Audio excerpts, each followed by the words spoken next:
All right, Pops, we cover it on this channel all the time. Consumers are frustrated going to car dealers who put on all sorts of fees, add-ons, accessories, make it a terrible process. Well, Ron DeSantis in the state of Florida, he just signed a bill that will partially ban, partial being Tesla can still do it, partially ban direct-to-consumer auto sales, protecting franchise car dealerships. This story is starting to make some major waves in the mainstream media, and with good reason. The state of Florida is a terrible state to buy a car, one of the worst states. We've covered that ad nauseum on this channel. Yes. It's going to be harder for Ford and GM and all these other brands who might be thinking about selling direct to consumer to ever do it in the state of Florida.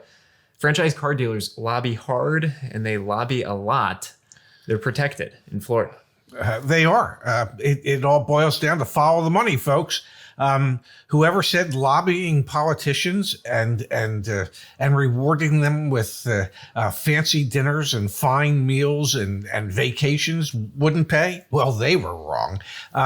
So if you're going to buy a new car in Florida, it is going to be through a franchise dealership. And once again, Florida proves that they really don't care about you, the residents and the consumers of Florida.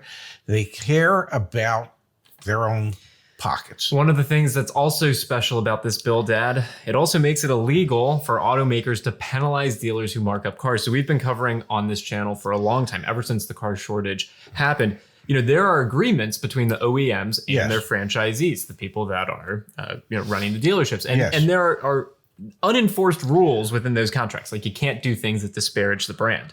Well, you can make a really strong case that a lot of what dealers have done over the past 2-3 years, marking up cars, bait and switch pricing, all these things, again, we cover them all the freaking time, disparage the brand. And you haven't seen a real push from the OEMs to enforce those rules. And I think they know why they won't, because if they do it for one dealer, they got to do it for all. Next thing you know, they're in a multi-billion-dollar entanglement, I think is the word that they're using. I don't know what the word is, but the reason they don't is because they can't. Most of the franchise laws, it is vehicles have a manufacturer suggested retail price. They don't have a manufacturer retail price. It's a suggested price, which means they are subject to market conditions. When the market is really weak, guess what happens?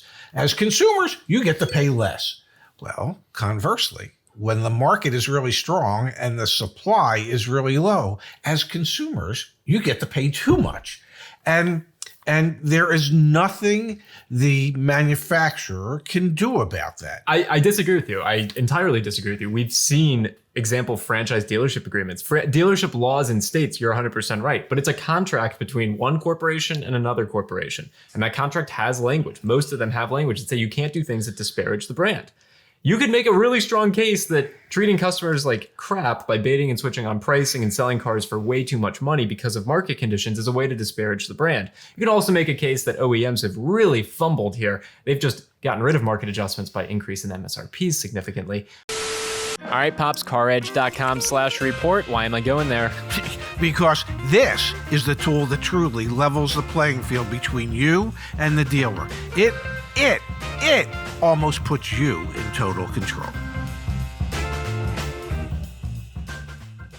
My point being, Dad, in the state of Florida, there was actual language in this law, in this bill that was passed, that makes it illegal. So now, at the state level, doesn't matter what your contract says between you and Ford, John Doe Ford or Jane Doe Ford and Ford Corporate, doesn't matter. The state of Florida has now protected you, the dealer, from not being penalized by the OEM if you partake in that activity. This is all just in the state of Florida, and the state of Florida, Dad, is notorious for having terrible consumer protection enforcement for these types of practices. Here is an example, Dad, the $100,000 Toyota Sequoia that I posted on Twitter the other day. Yeah. We were joking, right? This only has an $800 doc fee. The reason we were joking is because that's actually kind of low. Low in Florida.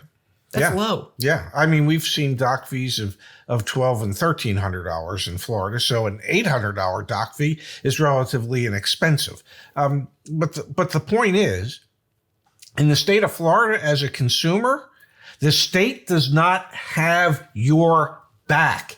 They could care less about you. They'd rather protect big business than you. I like how you're making this like a Us vs. Florida video. I think it's more of an interesting dynamic along the lines of protecting franchise dealers and their ability to bring a moat to their business model that obviously needs to evolve. Obviously needs to evolve. And I don't blame explicitly dealers. I blame cars.com and Car Gurus and Auto Trader, all those websites that incentivize dealers to lie about their prices, which happens so much in Florida. If you're searching nationwide for a car, you might find the best priced one in Florida. I can assure you, when you get your out the door worksheet, it instantly becomes the worst one, because look at that. Look at the Toyota Sequoia again. It had $1,700 in add-ons. It had $10,000 in market adjustment. It had the $800 doc fee. I hear what you're saying about the state debt. I hear you, but I'm not here to rag on Florida. I'm here to rag on the terrible decision it is to pretty much just enshrine and entrench a terrible business model, which is to lie about pricing, jack it up when you get in the door. Yeah, but Florida just legalized it, so why wouldn't you want to rail on Florida?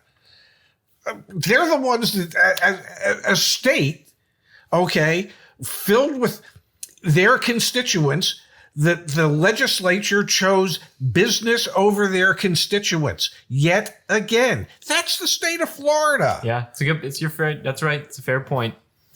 All right, let's end with some fun trivia in this video, Dad. What percentage in the most recent congressional election cycle, what percentage of the House of Representatives received contributions from car dealers or dealer associations? It's more than 10%. And less than 100. 435 members in the United States House of Representatives. What was it, like 70 or 80%? 85.5% in the most recent election cycle of our House of Representatives. 372 out of the 435 members received some sort of campaign contribution from an auto dealer or a dealers association. We will end the video with that to let you think about it. If you don't think change needs to be had in this industry, you are very, very, very amiss. Yeah, if you think your elected officials are on your side, you're delusional.